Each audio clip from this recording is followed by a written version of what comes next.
Let's make a simple chana recipe, healthy and tasty. So for this I have boiled chana, and before that I have soaked it for about 7 to 8 hours and boiled with little bit of salt. They are not overcooked.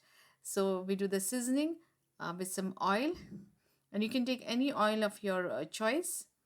And to this, when you're going to add mustard, when mustard seed starts spluttering, we are going to add urad dal.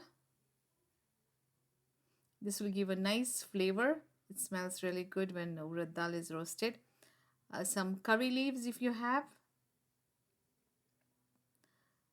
and green chilies, and I add one dry red chili for the flavor, asafoetida.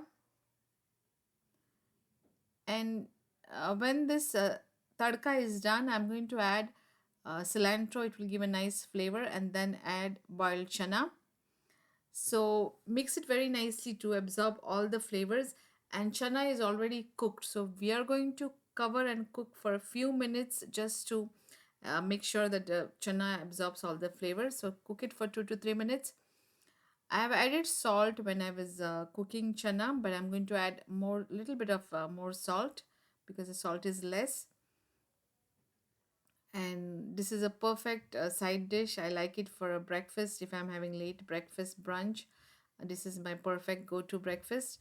I'm going to add some fresh coconut to this and some cilantro. So what I do is I keep the recipe food ready, and when I'm serving it I add coconut, cilantro, and then cover and cook for another 2 to 3 minutes.